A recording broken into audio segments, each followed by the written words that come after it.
por la fidelidad de nuestro Dios a lo largo de este año, ¿no? Yo estaba en esta semana estudiando para compartir con ustedes este domingo, después del día miércoles que vimos hermenéutica, el estudio de hermenéutica, me puse a estar estudiando y de pronto converso con Sara y le digo, mira, quiero que estés orando porque el domingo tengo que compartir la palabra, ¿no? ¿Y cómo estás? Me dice, yo estoy casi como en un 50% de lo que quiero compartir. Entonces Sara me dice, pero no te vas a olvidar que este domingo tiene que ser algo alusivo a la Navidad, al nacimiento de Jesús, porque ya el otro viernes, el otro jueves es Nochebuena y nos vemos Navidad. Y yo me agarro la cabeza y digo, Dios mío, gracias por decírmelo.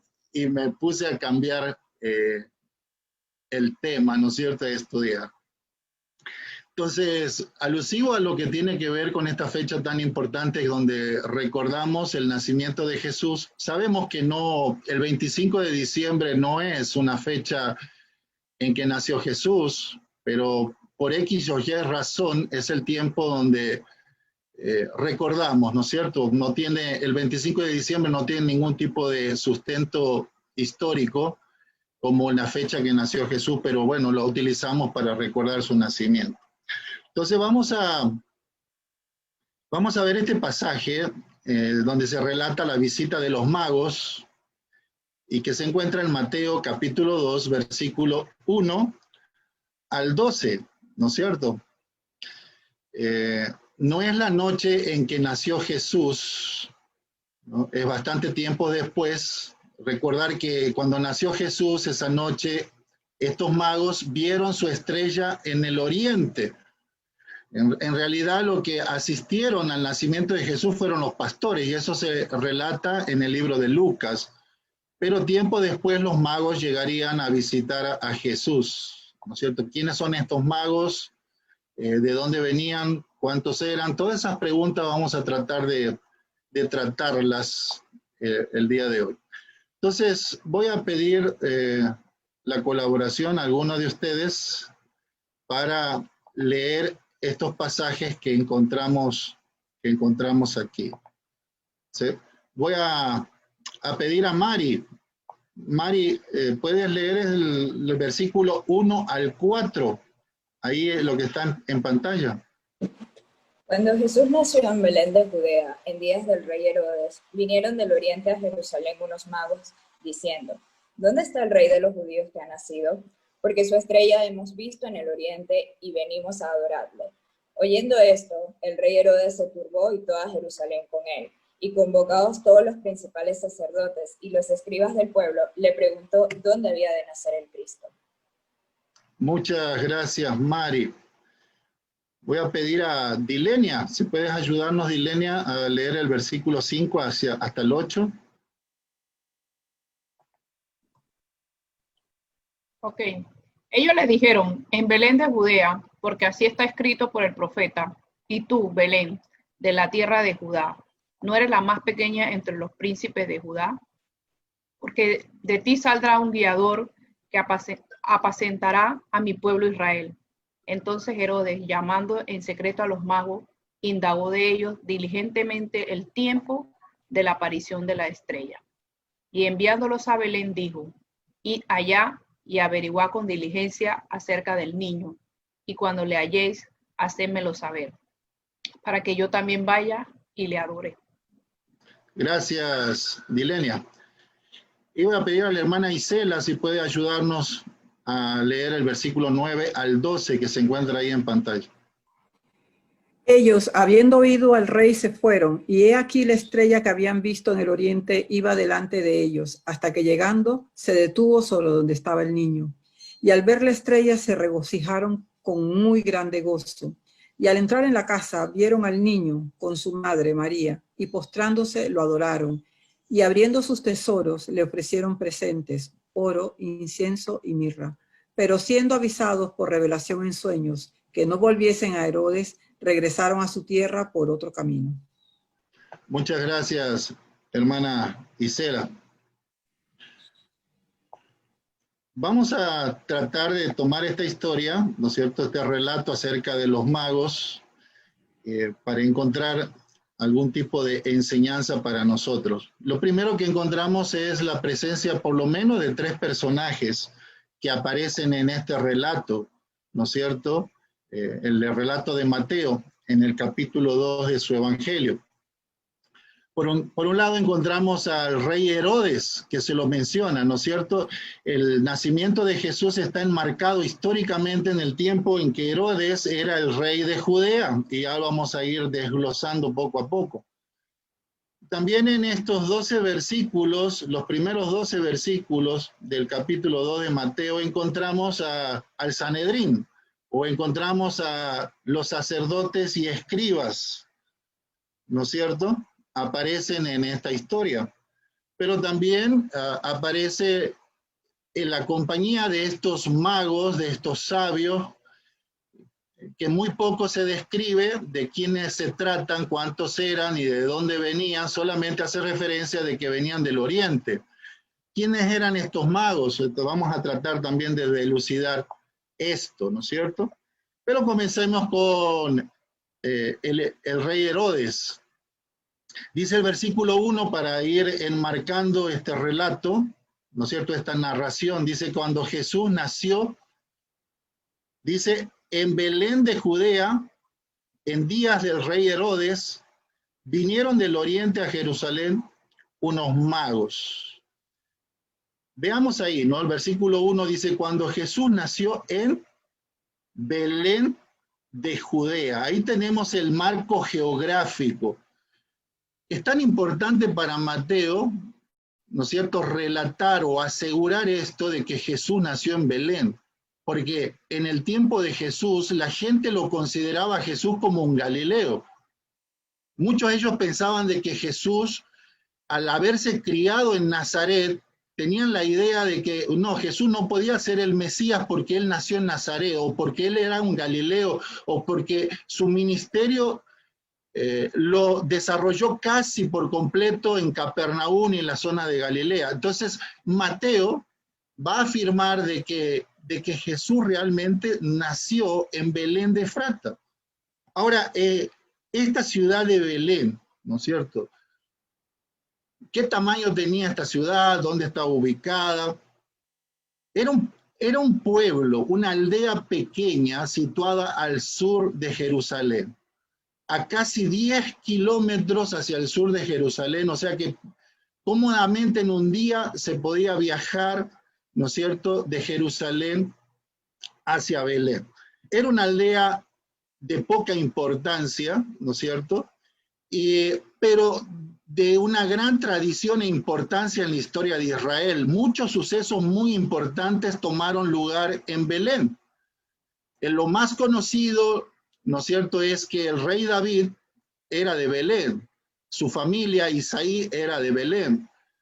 Pero también en Belén hay otro libro del Antiguo Testamento que gran parte de ese libro se desarrolla en esta pequeña ciudad casi insignificante, que es el libro de Ruth, ¿no es cierto?, como una familia, debido a la escasez, a la pobreza, van a abandonar Belén y van a otro país. Luego en ese otro país, ¿no es cierto?, debido a que no les resultan bien, tienen que regresar, y ahí regresa y entra, se enmarca la historia del libro de Ruth, ¿no es cierto? Y Ruth conocería a Boaz, se casaría, y después de ahí vendría el nacimiento de un niño, y después, ¿no es cierto?, de esa familia de Boaz y Ruth, descendería Isaí y luego David. Entonces, muy importante. También es importante porque en la ciudad de Belén estaba, desde el tiempo de David, dedicada a la crianza de las ovejas, de los carneros. Y en los tiempos de Jesús, ¿no es cierto?, todas las ovejas que eran recibidas para ser comercializadas en el templo, todos aquellos judíos que de la dispersión iban a Jerusalén y tenían que comprar un animal o una oveja o un cordero, esos animales eran criados en Belén. Es más, cuando Jesús nació, nos relata Lucas capítulo 2, de que los ángeles, ¿no es cierto?, hicieron su presencia a unos pastores en Belén que estaban cuidando el rebaño. Y ellos, ¿no es cierto?, por el anuncio de los ángeles, van a el pesebre, donde en el establo, y presencian justamente a Jesús en el pesebre junto a María y José. Entonces era un pueblo eminentemente, Belén se transformó en el proveedor de los corderos para las fiestas judías, de las cuales más importante era la Pascua. Y semanas antes de la Pascua, todos esos corderos marchaban en el camino hacia Jerusalén. Tenían que estar semanas antes para pasar la observación, ¿no es cierto?, de un comité de inspección que aprobaba o desaprobaba esos corderos que tenían que tener una crianza especial. Lo que sería como tenía que pasar una certificación como lo que sería en el día de hoy una certificación kosher, ¿no es cierto?, aprobada. Entonces un comité especial del Sanedrín aprobaba, ¿no es cierto?, y examinaba y daba su aprobación cuáles de esos animales calificaban. En Belén ya estaban acostumbrados, sabían todas las normas que tenían que cumplir una oveja, un cordero, un carnero para ser aprobado. Ahora, incluso se designó de las 8 puertas que tenía Jerusalén, en el tiempo que todas esas ovejas, ¿no es cierto?, eran guiadas por esos 9.6 kilómetros desde Belén hasta Jerusalén, ya estaba designada la puerta por la cual tenían que entrar, y por eso se le llama la puerta de las ovejas. De las 8 puertas que tenía Jerusalén en el siglo I, ¿no es cierto?, la puerta del norte era la puerta de las ovejas, y ahí hay un pequeño plano de lo que era Jerusalén en el primer siglo. Y si ven aquí en la parte norte, ahí estaba la puerta de las ovejas y era la puerta que estaba más cerca también del templo. Entonces, todas esas ovejas venían justamente de Belén, las ovejas para el sacrificio. Y miren, ¿no?, Belén sería el lugar donde nació también el Cordero de Dios que iba a quitar el pecado del mundo. Pero vamos a avanzar. Jesús nació en Belén y eso lo ratifica y lo muestra, ¿no es cierto? Mateo, es tan importante, Mateo al presentar su evangelio dirigido a la comunidad judía de Israel, lo primero que deja sentado es dónde nació Jesús. Jesús no nació en Nazaret, tampoco en Capernaum. Jesús nació en los días del rey Herodes en la ciudad de Belén, en la ciudad de David. Y por eso él califica para ser el Mesías. Bueno, pero no solamente en el versículo 1 se enmarca el lugar geográfico donde nació Jesús en Belén, sino también la época histórica, quién reinaba en ese tiempo. Dice, en días del rey Herodes. Ahora, ¿quién era este Herodes? ¿De dónde provenía? ¿Qué tipo de gobernante fue? Bueno, Herodes era un descendiente de una familia idumea, ¿sí? Idumea significa que era de Edom. ¿Cómo era esta nación de Edom? Bueno, para recorrer la historia tenemos que ir hace mucho tiempo atrás y llegar al momento, ¿se acuerdan que esos hermanos gemelos que nacieron luchando en el vientre? Se trata de Jacob y Esaú, esos 2 hermanos gemelos que luchaban en el vientre, que nacieron. Justamente Esaú es el padre de todos los edomitas. Edom significa colorado, rojo, ¿no es cierto? Y se cree que, bueno, Esaú era pelirrojo, ¿no es cierto? Entonces, así como de Esaú nació una nación llamada Edom, de Jacob, que iba a tener 12 hijos, nacería Israel, ¿no es cierto? Las 12 tribus de Israel. Así que aquí encontramos un Herodes, un descendiente de Esaú, que al principio, cuando fue colocado como rey de Judea, por supuesto, el Sanedrín y todos los judíos rechazaban a este hombre, Herodes, por ser un descendiente de Esaú, ¿no es cierto? Esaú y Jacob no se llevaban bien y luego fueron pueblos que tenían su rivalidad. Este Herodes, ¿no es cierto?, provenía de una familia enormemente rica de Edom. Y debido a esa riqueza, en el año 47 a.C., fue nombrado gobernador de Galilea. ¿Cómo escogía el Imperio Romano a los gobernadores? Era una franquicia que se vendía. Y Herodes tenía el suficiente dinero como para comprar ese título, ese derecho de ser gobernador, cobrar los impuestos y parte de esos impuestos mandarlos a Roma. En los datos históricos encontramos que en el 47 a.C. comienza la carrera política de este Herodes, llamado Herodes el Grande. Y su primer título o su primera posición como gobernante lo encontramos ahí en el año 47 como gobernador de Galilea. 7 años después, en el año 40 a.C., consigue ser procurador de Judea. Y en el año 30 a.C. se gana el favor de un emperador, que en ese tiempo era el emperador Octaviano, y que lo corona como rey de Judea. Esto es en el 30 a.C. Ahora, ¿te imaginas cuando en esta época de la visita de los magos, ya Herodes tenía aproximadamente unos 25 años en el poder como gobernador, como rey de Judea? No fue fácil los primeros años para Herodes, ¿no es cierto? Porque Herodes, a pesar de no ser judío, sino edomita, logra, ¿no es cierto?, ser el rey de Judea.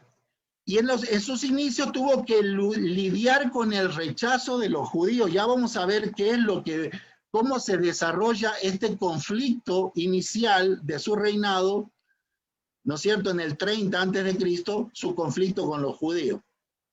Pero un panorama acerca de quién fue este Herodes. Bueno, a este Herodes se le conocía con el nombre de Herodes el Grande, ¿no es cierto? Él escogió este epíteto, este título, para darse a conocer, así como, por ejemplo, grandes personajes de la historia como Alejandro, ¿se acuerdan del macedonio? Él escogió que sea conocido como Alejandro el Magno, o Alejandro también en inglés es Alejandro the Great, ¿no es cierto?, el Grande. Bueno, aquí Herodes, él quería ser reconocido también como grande, así como Alejandro, ¿no es cierto? Y él se puso como epíteto, como título, el Grande, y se lo conoce, hubo varios Herodes, varios de sus hijos que sucedieron después a su muerte también se llamaban Herodes, con otro título que le seguía. Pero este es conocido en la historia como Herodes el Grande. Fue un gran gobernador, constructor, administrador, un político leal a Roma. En todo este tiempo, estos 25 años como rey, pasaron varios emperadores, pero todos los diferentes emperadores en Roma le confirmaron a él como el rey de Judea, un gran estratega, recaudador de impuestos. Él fue un gran gobernador. Para Roma, ¿en qué consistía ser un gran gobernador? Básicamente había dos parámetros muy importantes. Para calificar como un gran gobernador para el Imperio Romano, en primer lugar tenía que ser un excelente recaudador de impuestos. Y esto lo cumplió a plenitud este Herodes. Lo segundo era que tenía que lograr pacificar o apaciguar todo movimiento de insurgencia. Y esto lo logró a creces Herodes. Ya vamos a ver qué metodología utilizaba para sofocar cualquier tipo de levantamiento. Y realmente Herodes fue grande también por su gran crueldad. Era un hombre, un tipo sumamente sanguinario y ya lo vamos a observar. Estos datos sacados de Carson, ¿no es cierto? Hablando acerca de que Herodes era reconocido como grande en la gestión pública, encontramos algunos datos. Por ejemplo, él construyó el puerto de Cesarea, ¿no es cierto? Era el acceso de mercancía internacional. El puerto de Cesarea él lo mandó a reconstruir. También amplió el templo de Jerusalén y esta ampliación y modificación duraría 46 años.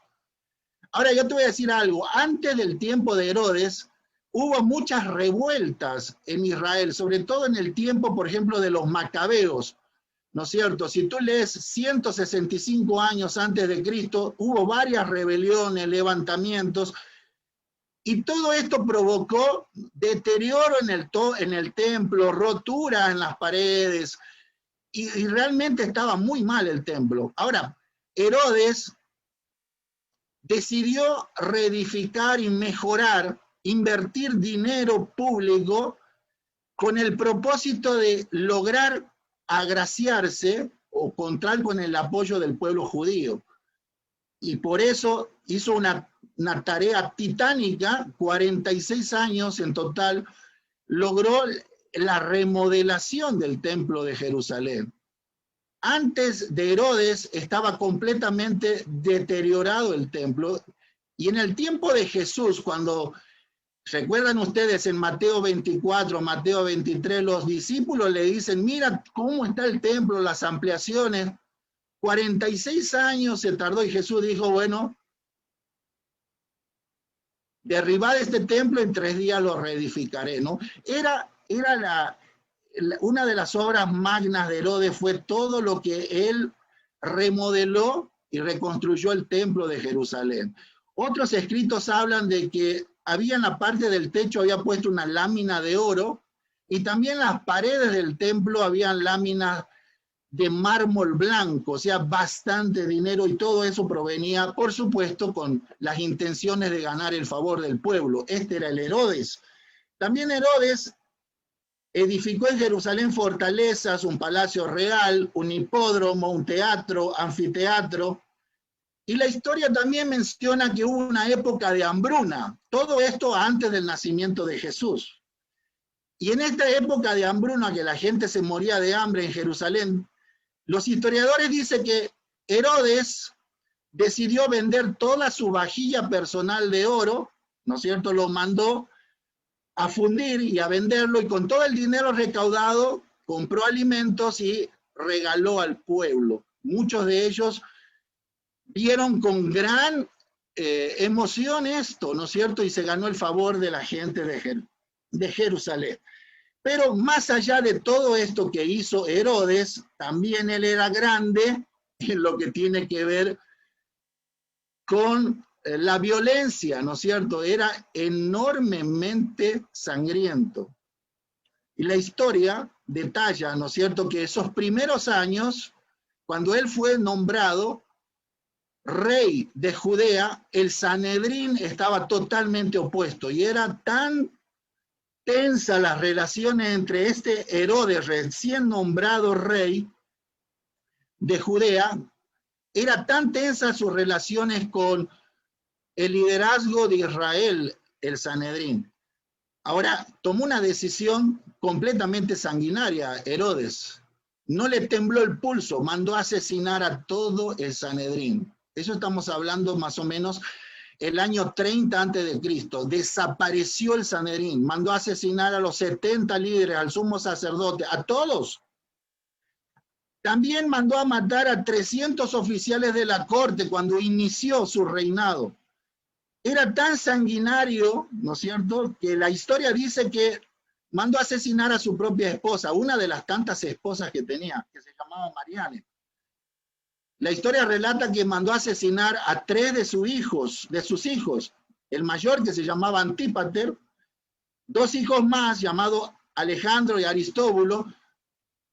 Este rey Herodes, se había una palabra que definía su carácter, era la ambición. Era profundamente ambicioso, ¿no es cierto? Ambición de poder, ambición de riqueza. Todo aquello que se interponía entre el poder y él lo eliminaba.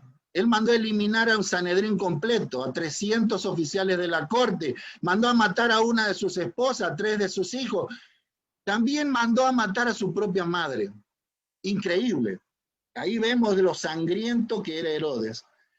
Tal es así que todo el mundo sabía de lo sanguinario que era Herodes, que uno de los emperadores de su tiempo, Augusto, emperador romano, él había dicho en una oportunidad que era más seguro ser un cerdo de Herodes, un puerco, que ser el hijo de Herodes.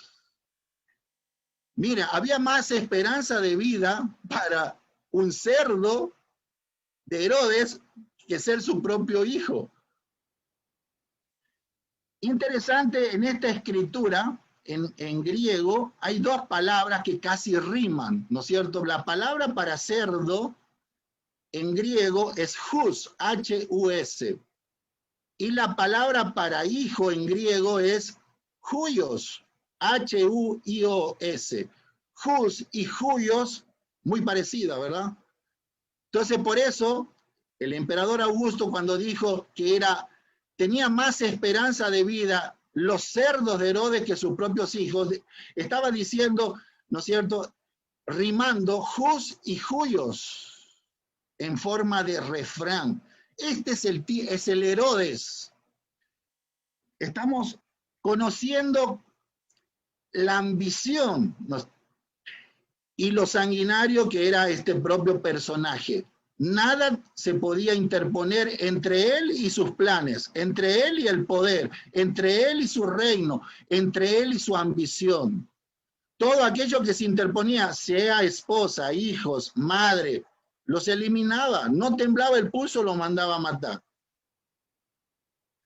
Ahora, con el tiempo, los judíos cambiaron ese rechazo inicial de Herodes, porque Herodes comenzó a limpiar su imagen, ¿no es cierto?, a hacer obras, a poner dinero en la reedificación del templo, para ganarse de alguna forma el favor de los judíos. Flavio Josefo, ¿no es cierto?, muchas veces lo hemos mencionado, incluso él en sus escritos dice que la ampliación del templo de Herodes era el proyecto más grande conocido en su época en el mundo. O sea que Herodes, ¿no es cierto?, se involucró profundamente en su reedificación, y esto le ganó de que también parte del Sanedrín, puesta a dedo, a mano por él, porque él mandó a matar a un Sanedrín anterior, gran parte de gente del nuevo Sanedrín formaron un partido que se llamaba los Herodianos, o sea que tenía predilección por Herodes. Sigamos, ¿no es cierto? Este es más o menos nuestra imagen o el trasfondo de lo que era este rey llamado Herodes. Dice el versículo 2, el versículo 1 de nuevo. Cuando Jesús nació en Belén de Judea, en días del rey Herodes, vinieron del oriente a Jerusalén unos magos. Se iba a acabar la tranquilidad de Herodes. Versículo 2, diciendo, ¿dónde está el rey de los judíos que ha nacido? Porque su estrella hemos visto en el oriente y venimos a adorarle. Se terminó la paz en Herodes. ¿Dónde está el rey que ha nacido? Y él comienza a ver ahí entre sus mujeres, ninguna dio a luz, y dice, no se trata de mis hijos. ¿De quién se trata? Por eso dice el versículo 3, oyendo esto, el rey Herodes se turbó, y no solamente se turbó, porque se enteró que tenía una competencia. Hay un rey que ha nacido, es judío, es de sangre judía, él no calificaba porque él era idumeo. Entonces hay que eliminarlo. Pero él guarda silencio, está maquinando, ¿no? Y él se turba.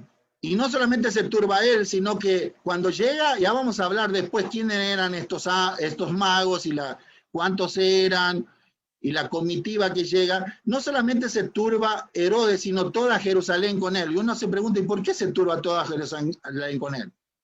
Bueno, toda insurrección, Herodes la aplacaba. Y los habitantes de Jerusalén, al enterarse de esta noticia, de estos viajantes del oriente que anuncian el nacimiento de un rey judío, la población de Jerusalén dice, bueno, ahora viene una purga. Ahora Herodes va a mandar a matar, y a Herodes no le va a temblar la mano para mandar a matar incluso toda una población. Y es lo que vemos que más adelante hizo Herodes con toda la población de Belén y sus alrededores. Mandó a exterminar a todos esos niños hasta los 2 años. Ahora, ¿qué hace Herodes? ¿No es cierto? Herodes en este momento, cuando recibe esta noticia que lo turba, él estaba en sus últimos años. Es más, Herodes moriría en el 4 antes de Cristo, o sea, quizás, muy probablemente, 1 o 2 años después del nacimiento de Jesús. Él tenía una enfermedad terminal en ese tiempo que el escenario de Mateo capítulo 2, una enfermedad terminal. Historiadores hablan de que muy posiblemente por la forma en que se le describe, él padeció de una gangrena, ¿no es cierto? Tremendos dolores. Y también muy posiblemente de una insuficiencia renal. Ahora, Herodes era tanto el dolor que tenía que en una oportunidad él quería suicidarse. Un hombre enfermo y la enfermedad, esta enfermedad grave que tenía, agrandó su paranoia. O sea, él veía enemigos por todos lados y cuando veía una amenaza lo mandaba a eliminar. Entonces la época final de Herodes, enfermo, aquejado de dolor, era la época de mayor matanza. Ya no le importaba nada a Herodes, sabía que iba a morir. Entonces, quería morir en el poder. Él no quería morir desalojado del poder, sino morir en el poder. Y la mínima amenaza, él estaba exacerbado su paranoia. Pero sigamos, ¿no es cierto? Cuando escucha esto Herodes, lo primero que hace es convocar a los principales sacerdotes.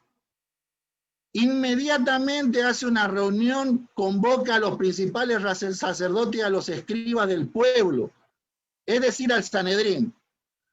¿Te imaginas esos 70 líderes de Israel cómo fueron a esa reunión? Yo me imagino que cada uno de ellos del Sanedrín se despidió de su familia diciendo, quizá nos va a eliminar, como hizo con el Sanedrín anterior 25 años atrás. El Sanedrín convocado ni sabía para qué lo convocaba. Muchos de ellos pensaban que iban a ser eliminados. Ahora, no ir a esa reunión también lo iban a mandar a eliminar, así que fueron todos, puntualmente. Muchos de ellos quizás entraron a esa reunión con todos serios, amargados, preocupados, con la cabeza gacha. Y en esa reunión le hace una pregunta breve, ahí está en el versículo 4. Herodes le pregunta una sola cosa. Si comparamos al versículo 2, los magos le preguntaron a Herodes, ¿dónde ha nacido el rey de los judíos que ha nacido? ¿Dónde? ¿Dónde está el rey de los judíos que ha nacido? Pero Herodes, en el versículo 4, no le pregunta a ellos dónde está el rey de los judíos que ha nacido. Directamente le pregunta, ¿dónde ha de nacer el Cristo, el Mesías? O sea que algo sabía, ¿no? Herodes, de la esperanza mesiánica, del Mesías, del libertador. Y él pregunta al Sanedrín, ¿dónde ha de nacer el Cristo, el Mesías? Ahora este Sanedrín todo, ¿no es cierto?, preocupado. Ellos le dijeron, ¿no es cierto?, en Belén de Judea, porque así está escrito por el profeta. Y tú, Belén, de la tierra de Judá, no eres la más pequeña entre los príncipes de Judá, porque de ti saldrá un guiador que apacentará a mi pueblo Israel. Yo me imagino que el que contestó esto, el grupo de los que contestaron, fueron muy cuidadosos al pronunciar esta profecía para no mostrar ningún tipo de emoción. Porque donde mostraban algún tipo de emoción, por fin viene el Mesías a rescatarnos, Herodes lo mandaba a eliminar. Entonces, con la mínima expresión de ningún tipo de sentimiento de favoritismo, con mucho temor, ellos le contestan a Herodes, mira, la profecía, en Miqueas capítulo 5, verso 2, dice que en Belén de Judea nacerá porque así estaba escrito por el profeta, en Belén. Renglón seguido, el versículo 7 dice que Herodes, llamando en secreto a los magos, ¿no es cierto?, indaga diligentemente el tiempo de la aparición de la estrella. Ahora mi pregunta es, ¿por qué le pone tanta diligencia a Herodes a indagar, a averiguar el tiempo de la aparición de esa estrella? Porque estos magos vieron esa estrella en dirección, ¿no es cierto?, hacia Israel. Salieron de viaje, pero ya después, durante el viaje, desapareció la estrella. Por eso van a Jerusalén a preguntar. Luego, después de salir de Jerusalén, nuevamente aparecería la estrella. Pero Herodes, ¿no es cierto?, que sabía mucho en cuanto a cómo indagar, cómo sacar secreto a la gente. Este Herodes que había sido entrenado por el servicio de inteligencia de los países, ¿no? Tenía un tremendo entrenamiento, quizá mejor que el de la KGB, mejor que la CIA, mejor que el FBI. Él sabía cómo sacar información. Y para él es tan relevante llamar a estos magos, y él está preocupado y les indaga diligentemente en el versículo 7 el tiempo de la aparición de la estrella. ¿Saben por qué? Le pregunta cuándo apareció la estrella. Porque él va a hacer un cálculo. La estrella, nosotros salimos hace 9 meses atrás, hace 1 año atrás. O sea que cuando apareció esa estrella nació el Mesías, nació en Belén el rey de los judíos. Ya tiene un cálculo, ya tiene un margen. Por eso al final, en otro pasaje más adelante, él manda a matar a todos los niños de Belén y a sus alrededores que tienen un margen hasta de 2 años. Todos recién nacidos hasta los 2 años. Por eso es importante este cálculo. No nos dice aquí la escritura cuál es la respuesta que le dieron los magos, pero aproximadamente se piensa que ellos habían salido hacia 9 meses o 1 año atrás en este viaje. Ya vamos a indagar acerca de esto. Dice el versículo 8 que Herodes, recibiendo la información del Sanedrín que Jesús nacería o había nacido en Belén, le dice en el versículo 8, enviándolos a Belén, le dijo, id allá y averiguad con diligencia acerca del niño. En ese tiempo no había teléfono celular, le hubiera dicho a Herodes, tómale una foto. Cuando llega, me lo manda por WhatsApp. Si es posible, enciende la aplicación del lugar en Google Maps para ubicarlo. Si hubiera tenido la aplicación, él lo hacía. Pero en ese tiempo no había, ¿no es cierto? Por eso le dice, bueno, averigüen bien de quién se trata, pongan diligencia en eso, yo los voy a recompensar cuando le hallen, luego me lo hacen saber, porque yo quiero adorar. Qué hipócrita, ¿no? Y este político, ¿no es cierto? Me imagino que le habrá hecho una recepción a esta comisión de magos, le dio de comer, les atendió de lo mejor. ¿Cómo fue que apareció esa estrella? ¿Cómo fue en el camino? Los encebó, ¿no es cierto? Qué linda experiencia que tuvieron. Cuando ustedes van a hacer lo primero, cuando vayan allá me hacen saber. Yo también quiero darle... ustedes trajeron regalos, oro, incienso, mira, bueno, yo quiero también aportar un regalo. Una mentira, ¿no? Y Herodes era experto en cebar a sus enemigos y mandarlos a matar, la traición. Un típico político que lo único que le importa es su puesto, lo único que le importa son sus propios intereses. Por eso Herodes, calificado o caracterizado por la ambición, el poder es todo. Morir en el poder, atornillado en el poder, esa era su meta. Todo lo que se interponga, familiar, esposa, madre, lo eliminaba. Y aquí encontramos un escollo y él quiere eliminar al Mesías, eliminar al Hijo de Dios. Pongan diligencia, me lo hacen saber. Ahora vamos a analizar los otros personajes, los sacerdotes y los escribas. Si a Herodes le caracterizaba la ambición, vamos a decir que los sacerdotes y los escribas les caracterizaba la apatía, ¿no es cierto? El desinterés total. Versículo 4 dice que habían sido convocados los principales sacerdotes y escribas del pueblo, el Sanedrín, la casta religiosa. Y ellos van temblando ante Herodes porque Herodes lo puede mandar a eliminar, ya lo había hecho 25 años antes. Herodes le hace la pregunta teológica, ¿dónde va a nacer el Mesías? ¿Dónde va a nacer el Cristo? Directamente, él identifica no como el rey de los judíos, que también sería el rey de los judíos, sino con el Cristo o el Mesías, el enviado de Dios. Y ellos, ¿no es cierto?, sin mostrar ningún tipo de emoción, si alguno de ellos tenía una esperanza mesiánica verdadera, tenía que encubrir todos esos sentimientos. No mostrar ningún tipo de emoción, porque si no lo mandaban a eliminar. Y ellos responden en Belén de Judea, porque así está escrito. Tú, Belén, de la tierra de Judea, no eres la más pequeña entre los príncipes de Judá, porque de ti saldrá un guiador que apacentará a mi pueblo Israel. ¿No es cierto? Esa era la promesa, esa era la profecía de Miqueas, capítulo 5, versículo 2. El Sanedrín sabía, conocía. Ellos no dijeron, vamos a investigar, danos un tiempo. Ellos sabían, conocían la esperanza mesiánica. Ahora, por esa razón, ¿no es cierto? Por uno se pregunta, ¿y por qué ninguno del Sanedrín fue con estos magos? Porque era exponerse. Si alguno del Sanedrín acompañaba con emoción a ver al Mesías, iban a ser eliminados. Ahora, finalmente vamos a ver los últimos personajes, los magos de Oriente, ¿no es cierto? Caracterizados por adoración. Desde un principio ellos dijeron, venimos con el interés de ubicar al rey de los judíos porque queremos adorarle. Caracterizado por la adoración.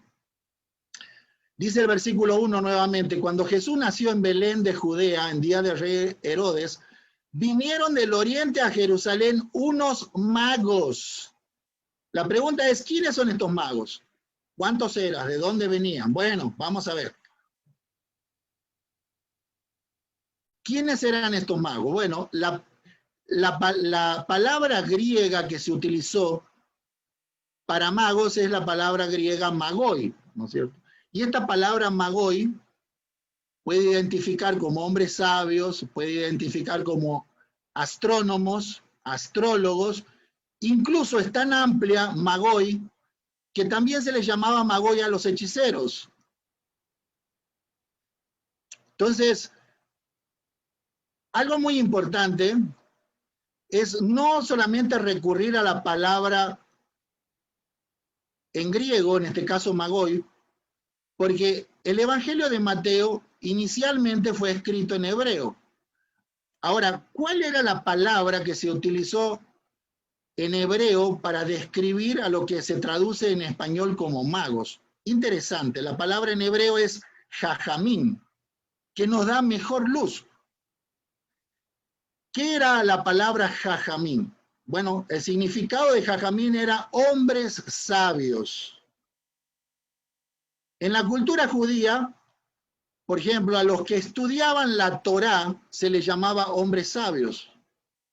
También en el tiempo del primer siglo, en el tiempo que nació Jesús, se les llamaba hombres sabios, ¿no es cierto? A los hombres de ciencia, a los astrónomos, a los que tenían otro tipo de conocimiento, todo tipo de conocimiento no relacionado con la hechicería, sino conocimiento, eran jajamín. Recuerden ustedes que tanto en los gobiernos, por ejemplo, de Babilonia y de Persia, los reyes se rodeaban con un conjunto de sabios, un equipo de sabios. Por eso en Babilonia, por ejemplo, Daniel formaba parte del grupo de sabios. Era un jajamín. En Persia también había grupos de sabios que asesoraban. Y recuerdan ustedes que Mardoqueo formó parte también de ese grupo de sabios. Esta palabra en hebrea, jajamín, nomás, mayor luz, que eran gente realmente de ciencia, y también eso involucraba conocimiento de la Torá. Recuerden ustedes que no solamente Daniel llegó a ser el jefe de los sabios en Babilonia, el más sabio de todos. Dice que Nabucodonosor reconoció que era el más sabio que todos los caldeos. Era un jajamín. Y no solamente Daniel era superior a los demás jajamines, sino también lo eran sus amigos, sus 3 amigos, Sadrach, Mesach y Abednego. Sumado a esto, ¿no es cierto?, de acuerdo a la descripción de Oriente, hay varias teorías, ¿no es cierto?, de dónde quizás procedían. Por lo menos hay 4 que se muestran en forma tardía, ¿no es cierto?, en las escrituras, de dónde procedían estos sabios. Pero las 2 posturas que tienen mayor sustento histórico es de que procedían de Babilonia o de Persia. Ahora, en Babilonia era la comunidad, Babilonia en los tiempos de Jesús era la comunidad con mayor número de judíos en el mundo. No había otra ciudad con mayor número de judíos. Incluso Babilonia tenía más judíos que Israel en el tiempo de Jesús. Cuando el pueblo de Israel en el 586 fue llevado cautivo a Babilonia, gran número de ellos se fueron llevados como esclavos por 70 años.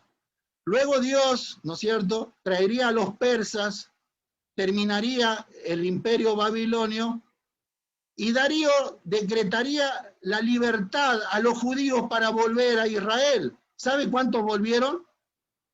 Después de 70 años de cautiverio, regresaron en 3 oportunidades, bajo Zorobabel, bajo Esdras y bajo Nehemías. Pero de todos los judíos que fueron llevados cautivos a Babilonia, solamente regresaron el 5%, 5%. El 95% quedó en Babilonia.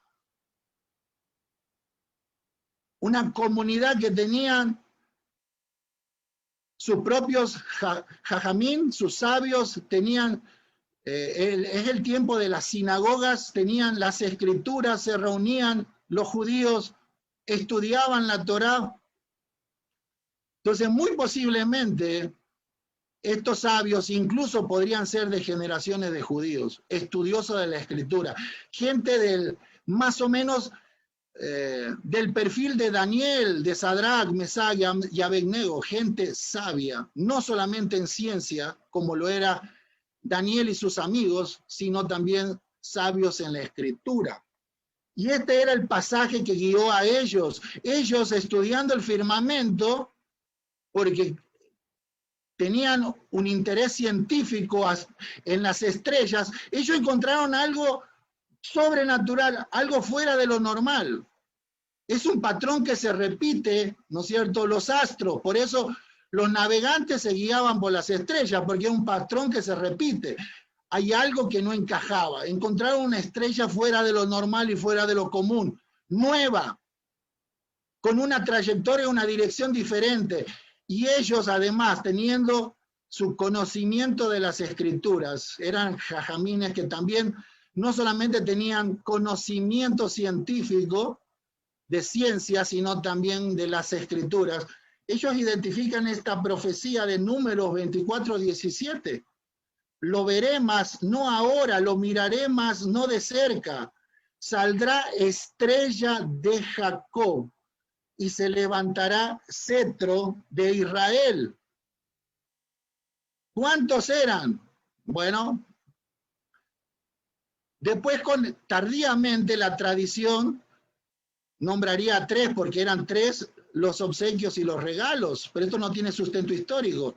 Luego se le pondría nombre, ¿no es cierto? Ustedes conocen, ¿no? Gaspar, Melchor y Baltasar. Luego se le asignarían razas diferentes. Luego se le asignaría qué regalo llevó a cada uno. Y más adelante, incluso en una iglesia de la Edad Media en Alemania, en Colonia, están 3 calaveras que supuestamente, sin sustento científico, dicen que son las calaveras de estos 3 reyes magos. También se le asignó que eran reyes. Nada de esas cosas tiene sustento científico. Ahora, 3 personas, semejante viaje con un cargamento que era una riqueza lo que traían, oro, incienso y plata, y con la cantidad de asaltos que había en los caminos, esto era una gran caravana, muy posiblemente una gran caravana. Y era un gran grupo que venía ¿no es cierto?, cuidándose durante el camino. Si se trataba, por ejemplo, de Babilonia, mínimo tenían que ellos 6 meses de viaje. Si se trataba de Persia, 9 meses hasta 1 año de viaje. Por eso Jacob, cuando huye y se va solo, él tiene miedo. ¿Por qué? Porque es solo. Bueno, no le podían robar, no llevaba dinero, pero lo podían transformar en un esclavo.